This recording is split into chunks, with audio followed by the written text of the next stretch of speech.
અમારા સિહોદ ગામે ડાયવર્ઝનની અમારા રાજકીય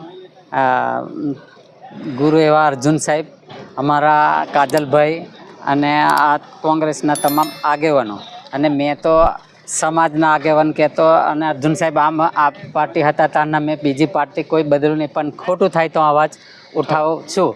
તો આ પુલની અમે ગોઠિયા ગાબડિયા અને અંધાર કાચ વચ્ચે એક પુલ બની રહ્યો, ત્યાંની મુલાકાત લીધી.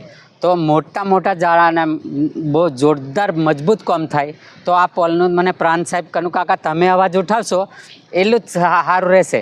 નહીં તો આ રાત દાડો રોજ રહેતી તમારા પંચાયતની જ જવાબદારી, પણ પંચાયતથી માંડીને ઠેઠ પાર્લામેન્ટ, સંસદ સભ્યો, ધારાસભ્યો, પછી ચૂંટાયેલા પ્રતિનિધિઓ ચોરીમાં જ બધા રસ, ભ્રષ્ટાચારમાં જ. એટલે આ પુલની શક્યતા કોઈ છે નહીં. આ કાર એ પોતપોતાની મનમાનીતી રીતે કોન્ટ્રાક્ટો બનાવે, કોઈ આ પ્રજાને અહીંયા કોઈ કહેનાર જ નથી એમ, કોંગ્રેસ કે આ પાર્ટી સિવાય. એટલે અહીંનો અવાજ કોઈ ચાલુ સરકારના પાર્ટીને ટિકિટની જ પડી, એટલે આ પ્રજાની પડખે કોઈ છે જ નહીં. એટલે અમે અમારા સંબંધો ઠેઠ ઉપરથી નીચે સુધીના સંબંધોને વિરોધને લીધે આ વિરોધ અમે કરીએ છીએ. એટલે અમારા આદિવાસીઓને જ્યાં સુધી પૈસા એકલા નહીં લાગે ત્યાં લગી આ કર્મચારીઓને ભણને અમારા એક સૈકો પાછળ પ્રજા છે.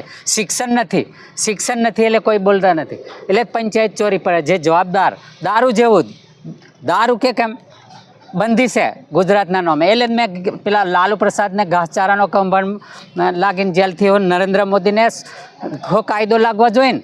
આવું કેવું અમિત શાહને બેવને ચોરોને કાયદા લાગવા જોઈએ ને.